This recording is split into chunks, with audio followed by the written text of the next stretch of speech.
8 сынып қазақ тілі мен әдебиеті пәні 3-90 нөмірі 2 бөлім бойынша жиынтық бағалау. Тақырыбы биоалуан түрлілік, жойылып бара жатқан жануарлар мен өсімдіктер. Оқу мақсаты перифраз түрінде берілген сұрақ арқылы қажетті ақпаратты анықтау. Тақырып бойынша сөздердің маңызды бөліктерін дұрыс жазу, сөйлем ішінде қойылатын тыныс белгілерді орынды қолдану. Бағалау критерийі. Бірінші тапсырма. Перифраз түрінде берілген сұрақ арқылы қажетті ақпаратты анықтайды. Дескрипторы. Перифраз түріндегі сұрақтарға жауап береді. Бірінші жауап 1 балл, екінші жауапқа 1 балл, үшінші жауапқа 1 балл. Екінші тапсырма. Тақырып бойынша сөздердің маңызды бөліктерін дұрыс жазады. Сөйлем ішінде қойылатын тыныс белгілерді орынды қолданады.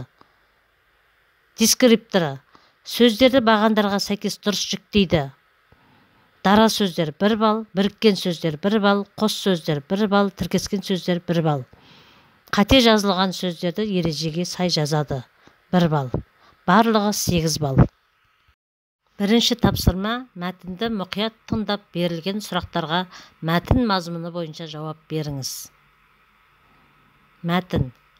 Жаз ортасына жақындаған кез болды. Көксерек үлкейді және семірді. Бірақ үлкейісі даладағыдай емес, бәсеңдеу. Ауылдағы өзі құрбы күшіктерден сонша үлкен емес. Осы уақытқа дейін көксерек ауыл итінен көресіні көрді. Бірде-бір ит мұны дос көрмейді, маңына жақындатпайды. Қасқырға шабатын батыл төбеттер бұны талап та тастайды.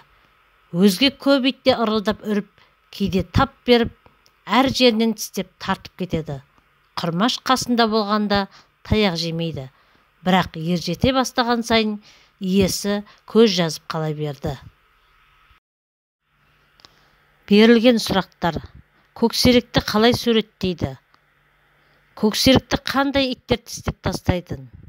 Ауыл иттері көксерекпен неге достаспады? Бірінші сұрақтың жауабы. Көксерек үлкейді және семірді. Бірақ үлкейісі даладағыдай емес, бәсеңдеу. Екінші сұрақтың жауабы.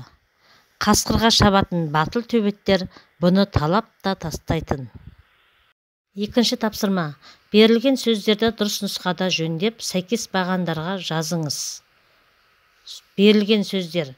Хайуанаттар бағы, түймедақ, барса келмес, қызыл кітап, адамзат, жан-жануарлар, халықаралық, омыртқасыздар, биоресурс, конвенция, жабайы қызғалдақ, қоршаған орта, аққу.